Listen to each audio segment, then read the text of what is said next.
Go back and take some Cornell notes and make sure you've got it all so that you make sure you remember how it makes sense. All right, here I have them summarized. And I thought we would do a couple examples to make sure that use more than one, to make sure that we've got this. Okay? So here's my first example. Here's two examples. These are relatively simple ones. So we'll do these at one time. Okay. So I'm going to look at this, and the nice thing is that what we have learned about numbers all along hasn't changed. So when I see something like 12 over 4, that still is 12 divided by 4, which is 3.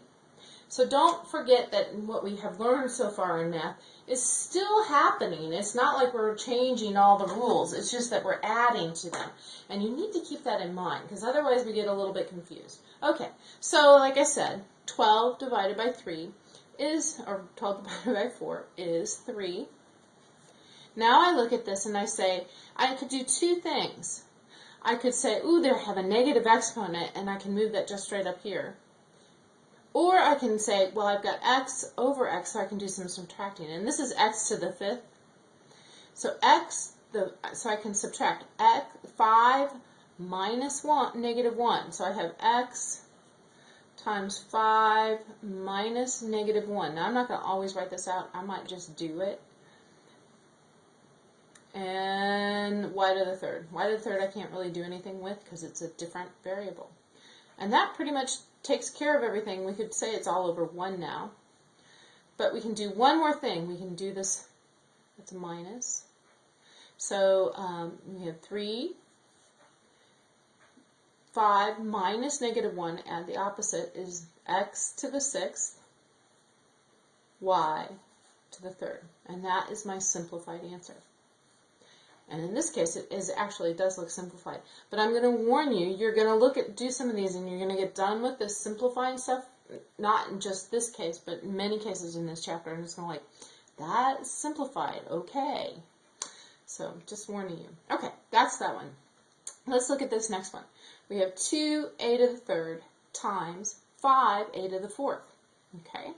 Once again, I can do the same thing with the numbers I've always done. And remember, when I'm multiplying, I can multiply in any order. So I can take 2 times 5 and get 10. And now I'm just left with a to the 3rd times a to the 4th. Well, if you remember over here, when I have the exponent times an exponent here, I can just add the exponents. So that means I've got a to the 3 plus 4, or just 10a to the 7th. And there's my answer. Okay? Does this make them starting to look like something we can do? I sure hope so. All right, let's look at one that's a little bit more complicated. Leave a little bit more room there too. Okay. Now, I'm going to tell you, there's more than one way to do this. And it really doesn't matter which property you apply first. But I'm going to tell you what just stands out there like a sore thumb to me on this one is this s to the 0. And I know that anytime I see s to the 0, it is the number 1. So I'm going to just stick 1 there. Didn't have to do that first. But that's what I'm going to do. Now I'm looking at this, and I've got r over r and an t over t. So to me, this looks like a perfect time to use the 4th property over here, where I am dividing powers, so I subtract them. So I'm going to say that's r, negative 1 minus negative 2. The s squared just kind of hangs out there, f squared, and t minus 3 minus 1. Okay. So, but remember that this is all over that 1, and it's all to the negative 1 power. So we haven't worried about that one yet. Okay, so I'm going to go now and say, all right, let's do our little adding, subtracting stuff. I'm adding the opposite, so I have negative 1 plus 2, which is just going to give me 1. So I have r to the 1st power, s to the 2nd, it's still there, and negative 3 minus 1 is negative 4. So I've got t to the negative 4 power. But remember, I still have this negative 1 on the outside. And an exponent to an exponent, you just multiply them. So I'm going to take each of these and multiply them by my negative 1. So I end up with, and remember when I don't have an exponent here, it really means 1. We just don't put it there. So we have r to the first times negative 1 will be r to the negative 1. S to the second times negative 1 is s to the negative 2. And t to the negative 4th times negative 1 makes it t to the positive 4th.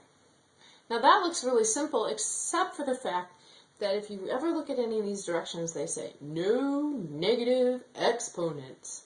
So we're going to have to use our second property up here to get rid of the negative exponents. So this is my last thing. I'm going to put the r to the negative 1, it's now going to be r, and s to the negative 2, I'm going to put s squared. Those are going to go in my denominator, and I'm going to have t to the 4th in the numerator.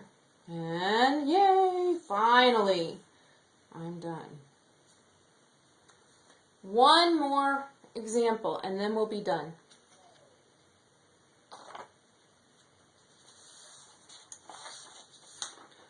Our last example.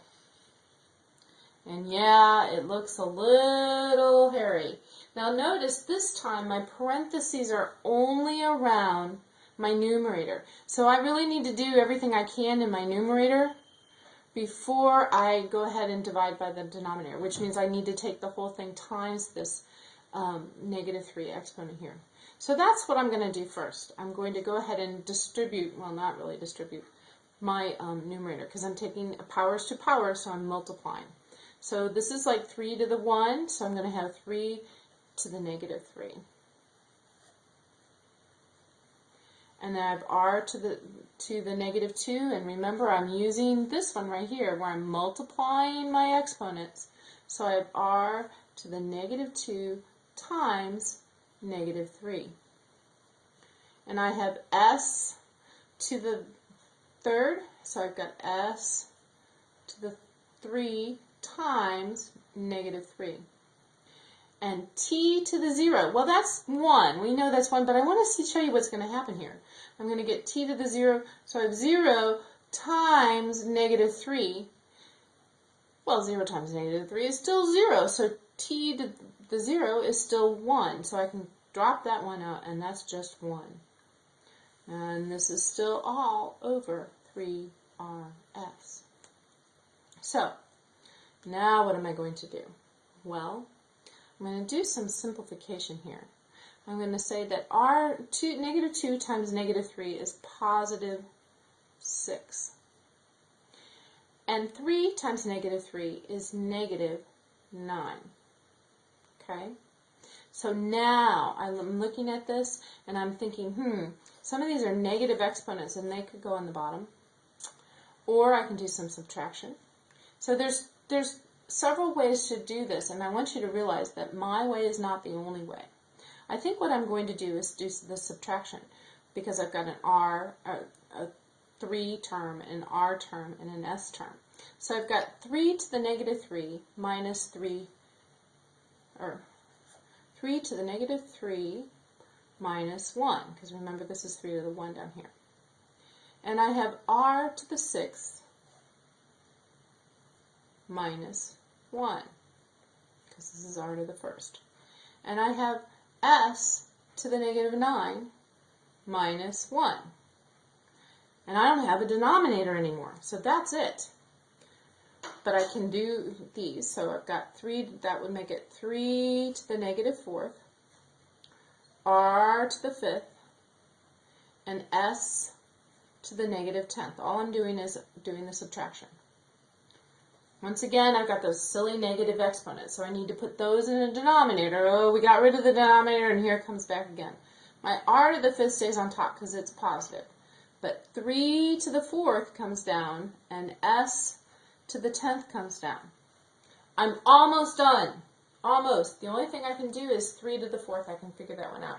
And if you remember from our example number 7, we did 3 to the 4th, and it was 81. So we've got r to the 5th over 81s to the 10th. And we are done. Please make sure you got all the notes you need, and I will see you in class